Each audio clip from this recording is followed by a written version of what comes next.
ಬಹಳ ವರ್ಷಗಳಿಂದ ಕೇಳ್ತಾ ಇರುವಂತದ್ದು, ಯಾವಾಗೆಲ್ಲ ಬರ ಪರಿಸ್ಥಿತಿ ಬರುತ್ತೆ ಆಗ ಬಿಡಾಯಿಸುತ್ತೆ ಪರಿಸ್ಥಿತಿ ಅಂತ. ನೋಡಿ, ಹೋದ ವರ್ಷದ ಸಾಲದ್ದು ಕೊಡ್ತಾ ಇದೀವಿ, ಯಾವ ವರ್ಷದ ಕೊಟ್ರೇನ್ರಿ? ಈಗ ನೋಟಿಸ್ ಅಂತ ಕೊಡ್ತಾ ಇದ್ದೀರಾ. ನೋಟಿಸ್ ಕೊಡೋದು ಅಷ್ಟೆಲ್ಲ ಕಠಿಣ ಕ್ರಮ ಅಂದ್ರೆ ಇನ್ನೇನು? ಅವ್ರ ಮನೆ ಬಾಗ್ಲಿ ಬಂದು ಕುತ್ಕೋತಾರೆ ಬೆಳಗಾಗ್ತಿದ್ದಂಗೆ ಆಫೀಸರ್ಸ್. ಹಳ್ಳಿಗಳಲ್ಲಿ ಏನಾಗತ್ ಗೊತ್ತಾ, ಒಬ್ರು ಮನೆಗೆ ಈ ತರ ಸಾಲ ಕೇಳಕ್ಕೆ ಬ್ಯಾಂಕ್ ಆಫೀಸರ್ಸ್ ಬಂದ್ರು ದೊಡ್ಡ ಸುದ್ದಿ ಆಗ್ಬಿಡತ್ತೆ, ಅವ್ರಿಗೊಂದು ಬಹಳ ದೊಡ್ಡ ಮರ್ಯಾದೆ ಪ್ರಶ್ನೆ ಆಗ್ಬಿಡತ್ತೆ, ಮತ್ತೆ ಮುಖಭಂಗ ಆಗತ್ತೆ. ಅದನ್ನ ಅವರು ಭಾವನಾತ್ಮಕವಾಗಿ ತಗೊಳ್ತಾರೆ. ಸಿಟಿಗಳಲ್ಲಿ ಏನ್ ನೋಟಿಸ್ ಕೊಟ್ರೆ ತಲೆ ಕೆಡಿಸ್ಕೊಳ್ಳಲ್ಲ ಜನ, ಸೀದಾ ಒಬ್ರು ಮನೇಲಿ ಇನ್ನೊಬ್ರು ಮನೇಲಿ ಯಾರಿದಾರೆ ಅನ್ನೋದೇ ಗೊತ್ತಿರೋದಿಲ್ಲ ಅಕ್ಕಪಕ್ಕದಲ್ಲಿ.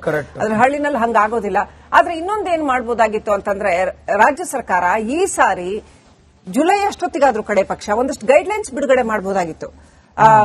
ಈಗ ಯಾರ್ಯಾರು ಅವರ ಲೋನ್ ನ ರಿನ್ಯೂವಲ್ ಮಾಡ್ಕೊಂಡಿಲ್ಲ ನೆಕ್ಸ್ಟ್ ಇಯರ್ಗೆ, ಅದನ್ನ ರಿನ್ಯೂವಲ್ ಮಾಡ್ಕೊಳ್ಳುವಂಥದ್ದು, ಅಥವಾ ಎಷ್ಟಾದ್ರೂ ಒಂದು ಪರ್ಸೆಂಟೇಜ್ ಅಮೌಂಟ್ ಎಷ್ಟಾಗುತ್ತೆ ನೋಡಿ ಅಷ್ಟು ಪರ್ಸೆಂಟೇಜ್ ಅವರಿಗೆ ಅದ್ರಲ್ಲಿ ಸ್ವಲ್ಪ ಏನು ಬಿಡುಗಡೆ ಕೊಡುವಂಥದ್ದು, ಈ ತರದೆಲ್ಲ ಬೇಕಾದಷ್ಟು ಮೆಜರ್ಸ್ ಮಾಡಬಹುದಾಗಿತ್ತು. ಬ್ಯಾಂಕ್ಗಳಿಗೂ ಕೂಡ ನೀವು ಹೆಚ್ಚು ಒತ್ತಡ ಹಾಕಬೇಡಿ ಅನ್ನುವಂಥ ಗೈಡ್ಲೈನ್ ಬಿಡುಗಡೆ ಮಾಡಬಹುದಾಗಿತ್ತು. ಯಾವ ಕೆಲಸನೂ ಮಾಡಿಲ್ಲ. ಇವರ ಕ್ಯಾಬಿನೆಟ್ ಇನ್ನೂ ಎಕ್ಸ್ಪ್ಯಾಂಡ್ ಮಾಡಿಕೊಂಡು ಒಂದು ಮಿನಿಸ್ಟರ್ನ ತರಕಾಗಿಲ್ಲ, ಕೃಷಿ ಸಚಿವರನ್ನ ನೇಮಕ ಮಾಡಕ್ಕಾಗಿಲ್ಲ. ಸಾಲ ಅಂತಂದಾಗ ನನಗೆ ನೆನಪಾಗೋದು, ನೋಡಿ, ಸಾಲ ಕೊಡ್ಬೇಕಾದ್ರೆ ಯಾರು ಕೂಡ ಹೋಗಿ ನಮಗೆ ಸಾಲ ಕೊಡಿ ಅಂತ ಹೋಗಿ ನಿಂತ್ಕೊಂಡಿರಲ್ಲ. ಸಾಲ ತಗೊಳ್ಳಿ, ನಿಮ್ಗೆ ಇಷ್ಟ ಆಫರ್ ಇದೆ, ಸಾಲ ತಗೊಳ್ಳಿ ಅಂತ ಒಳ್ಳೆ ತುಂಬಾ ರಿಕ್ವೆಸ್ಟ್, ಏನೋ ಮಾನವೀಯತೆ ದೃಷ್ಟಿಯಿಂದ ಬೇಡ್ಕೋತಿದ್ದಾರೆ ಅನ್ನೋ ತರ ಬೇಡ್ಕೋತಾರೆ.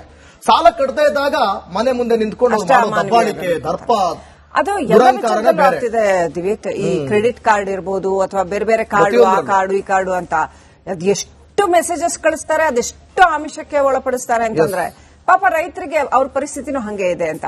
ವೀಕ್ಷಕರೇ, ನೀವು ಕರೆ ಮಾಡಿ ನಮ್ಮ ಜೊತೆ ಮಾತನಾಡಬಹುದು. ನಿಮ್ಮ ಅಭಿಪ್ರಾಯ ಬಹಳ ಮುಖ್ಯ. ರಿಪಬ್ಲಿಕ್ ಕನ್ನಡದ ಧ್ಯೇಯವಾಕ್ಯನೇ ಇದು ನಿಮ್ಮ ಧ್ವನಿ ಅಂತ. ಖಂಡಿತವಾಗ್ಲೂ ಜನರ ಅಭಿಪ್ರಾಯ ಬಹಳ ಮುಖ್ಯ ಆಗತ್ತೆ, ಮತ್ತು ನೀವು ಇದಕ್ಕೆ ಪರಿಹಾರನೂ ಕೂಡ ಸೂಚಿಸಬಹುದು. ನಿಮ್ಮ ಹತ್ರ ಇರೋ ಮಾಹಿತಿಯನ್ನ ನಮ್ಮ ಜೊತೆ ಹಂಚಿಕೊಳ್ಳಬಹುದು. ಅಂತ ಒಂದು ಮುಕ್ತ ವೇದಿಕೆ ರಿಪಬ್ಲಿಕ್ ಕನ್ನಡ, ಇದು ನಿಮ್ಮ ವೇದಿಕೆ. ಇನ್ಫ್ಯಾಕ್ಟ್ ನೀವು ಕರೆ ಮಾಡಿ ನಿಮ್ಮ ಅಭಿಪ್ರಾಯ ತಿಳಿಸಿ. ನಮ್ಮ ನಂಬರ್ ನಮ್ಮ ತೆರೆ ಮೇಲೆ ಹೋಗ್ತಾ ಇದೆ. ನಮ್ಮ ವಾಟ್ಸ್ಆಪ್ ನಂಬರ್ಗಳಿಗೂ ಕೂಡ ನೀವು ಮೆಸೇಜ್ ಮಾಡಬಹುದು. ನೀವು ಕಳಿಸುವಂತಹ ಮೆಸೇಜ್ ನಾವು ಇಡೀ ದಿನ ನಮ್ಮ ಸ್ಕ್ರೀನ್ ಮೇಲೆ ತೋರಿಸ್ತಾ ಇರ್ತೀವಿ.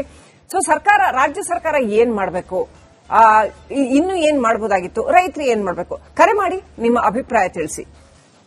ನೋಡಿ, ಆನ್ಲೈನ್ಸ್ ಕೂಡ ಓಪನ್ ಆಗಿದೆ, ನೀವು ಮಾತನಾಡಬಹುದು. ಬರೀ ಅದಕ್ಕೂ ಮುಂಚಿತವಾಗಿ ದಾವಣಗೆರೆ ಜಿಲ್ಲೆಯ ಬಹುತೇಕ ರೈತರಿಗೆ ಬ್ಯಾಂಕ್ ಸಿಬ್ಬಂದಿ ನೋಟಿಸ್ ಅನ್ನು ಕೊಡ್ತಾ ಇದ್ದಾರೆ. ಮಳೆ ಕೊರತೆ ಒಂದ್ ಕಡೆ ಆಗ್ತಾ ಇದೆ, ಭೀಕರ ಬರಗಾಲದ ಮಧ್ಯೆ ಅನ್ನದಾತರಿಗೆ ನೋಟಿಸ್ ಒಂದ್ ರೀತಿ ತಲೆನೋವು ತಂದಿಟ್ಟುಬಿಟ್ಟಿದೆ. ಮನವಿ ಪತ್ರದ ಹೆಸರಲ್ಲಿ ಸಿಬ್ಬಂದಿ ನೋಟಿಸ್ ಅನ್ನು ನೀಡ್ತಾ ಇದ್ದಾರೆ. ಸಾಲದ ಸುಳಿಗೆ ಸಿಲುಕಿ ರೈತರು ಆತ್ಮಹತ್ಯೆ ಮಾಡಿಕೊಳ್ತಾ ಇದ್ದಾರೆ. ಸೊ ಈ ರೀತಿ ಆದಾಗ ರೈತರಿಗೆ ಮತ್ತಷ್ಟು ಸಂಕಷ್ಟಗಳನ್ನ, ಪ್ರೆಷರ್ ಅನ್ನ ನೀವು ಕೊಡ್ತಾ ಇದ್ದೀರಿ. ಸೊ ಇದು ಬೇರೆ ರೀತಿಯ ದಾರಿಗೆ ಕಾರಣ ಆಗಬಹುದು. ಏನಾಗಿದೆ ಒಂದ್ಸಲ ನೋಡ್ಕೊಂಬರೋಣ ಬನ್ನಿ.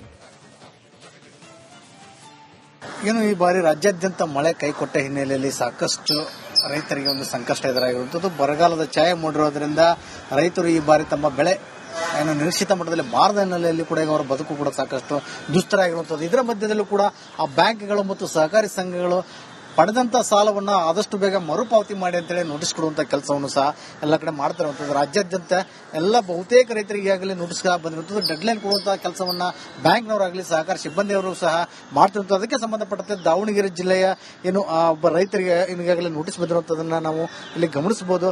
ತುಂಬಿಗೆರೆ ಪ್ರಾಥಮಿಕ ಕೃಷಿ ಪತ್ತಿನ ಸಹಕಾರಿ ಸಂಘದವರು ಈಗ ನೋಟಿಸ್ ಕೊಡುವಂತ ಕೆಲಸವನ್ನ ಮಾಡಿದ್ರೆ, ಆನಂದಪ್ಪ ಅನ್ನುವಂತ ರೈತ ಅಂದ್ರೆ ಅಗಸನಕಟ್ಟೆ ಗ್ರಾಮದ ಆನಂದಪ್ಪ ಅನ್ನುವಂತ ರೈತರಿಗೆ ಒಂದು ಡೆಡ್ ಲೈನ್ ಕೊಟ್ಟು ನೋಟಿಸ್ ಅನ್ನ ಕೊಡುವಂತ ಕೆಲಸ ಅಂದ್ರೆ ಮನವಿ ಪತ್ರದ ಹೆಸರಿನಲ್ಲಿ ಈ ನೋಟಿಸ್ ಅವರಿಗೆ ಬಂದಿರುವಂತದ್ದು.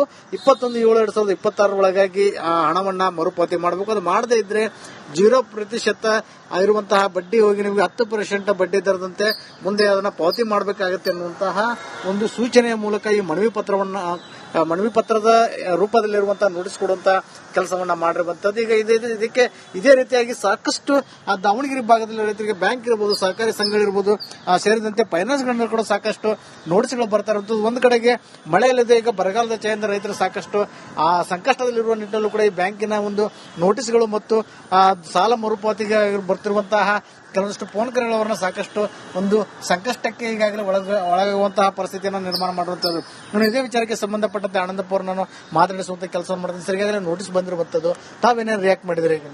ಸರ್, ನಮ್ದು ದಾವಣಗೆರೆ ತಾಲೂಕು ಅಗಸನಕಟ್ಟೆ ಗ್ರಾಮ, ಆನಗೋಡು ಹೋಬಳಿ, ತುಂಬಿಗೆರೆ ಸಹಕಾರ ಸಂಘಕ್ಕೆ ಸೇರಿರ್ತಕ್ಕಂಥ ಗ್ರಾಮ ನಮ್ದು. ಅದರಲ್ಲೂ ನಾವು ಬಹಳ ಬರಗಾಲ ಇದ್ದಂಗೆ ಆ ಥರ ಆಗಿತ್ತು.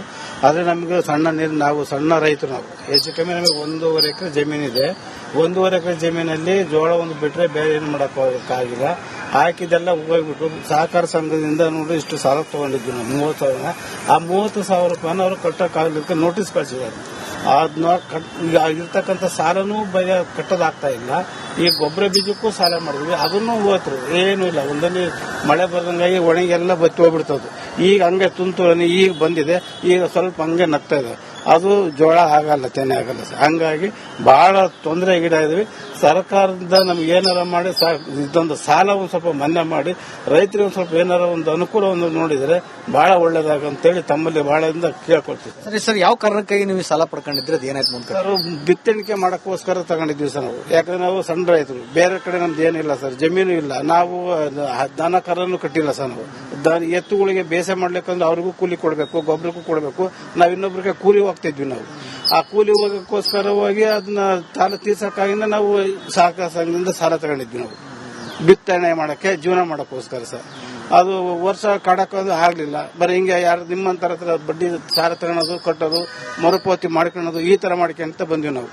ಈ ವರ್ಷ ಹಿಂಗೆ ಸರ್ ಕಟ್ಟಕ್ಕೆಲ್ಲ ನೋಟಿಸ್ ಕಳಿಸ್ತೀರಿ ಸರ್. ಇದನ್ನಲ್ಲೇ ನಿಮಗೆ ಇನ್ನಿಷ್ಟು ಅಗಸನಕಟ್ಟೆ ರೈತ ಅಂತ ಆನಂದಪುರ ಮಾತಾಗಿತ್ತು. ಒಟ್ಟಾರೆ ಏನು ಆ ಬೆಳೆ ಏನಂದ್ರೆ ಕೃಷಿ ಭೂಮಿಯನ್ನು ನೆಚ್ಕೊಂಡು ನಾವು ಸಾಲ ಮಾಡಿದ್ವಿ. ಆದ್ರೆ ಈ ಮಳೆ ವೈಪರೀತ್ಯದಿಂದ ಬರಗಾಲ ಬಂದ ನಿಟ್ಟಿನೆಲ್ಲ ಬೆಳೆ ಕೈ ಕೊಟ್ಟಿದೆ. ನಮಗೆ ಈಗ ಆ ಸಾಲವನ್ನು ಕಟ್ಟೋದು ಸಾಕಷ್ಟು ಕಷ್ಟವಾಗಿದೆ. ಯಾಕಂದ್ರೆ ಕುಟುಂಬ ನಿರ್ವಹಣೆ ಈಗ ಸಂಕಷ್ಟ ಆಗಿರುವಂತದ್ದು. ರಾಜ್ಯದಲ್ಲಿರುವಂತಹ ರೈತರು ತಮ್ಮ ಕುಟುಂಬ ನಿರ್ವಹಣೆಗೆ ಪರದಾಡುವಂತಹ ಪರಿಸ್ಥಿತಿ ನಿರ್ಮಾಣ. ಸೊ ಆ ನಿಟ್ಟಿನಲ್ಲಿ ಈ ಸಾಲವನ್ನು ಸರ್ಕಾರ ಒಂದು ಮನ್ನಾ ಮಾಡುವಂತಹ ಒಂದು ನಿರ್ಧಾರವನ್ನು ಪಡೆದರೆ ರಾಜ್ಯದಲ್ಲಿರುವಂತಹ ಕೋಟ್ಯಾಂತರ ರೈತರಿಗೆ ಸಾಕಷ್ಟು ಅನುಕೂಲ ಆಗುತ್ತೆ ಅನ್ನುವಂತ ಒಂದು ಮನವಿಯನ್ನ ಮಾಡ್ಕೊಳ್ತಿರುವಂತದ್ದು. ಕ್ಯಾಮರಾ ಪರ್ಸನ್ ಶಿವರಾಜ್ ಹಿಡಿಗರ್ ಜೊತೆ ವಿಠಲ್ ಕೆರವಾಡ್, ರಿಪಬ್ಲಿಕ್ ಕನ್ನಡ, ದಾವಣಗೆರೆ.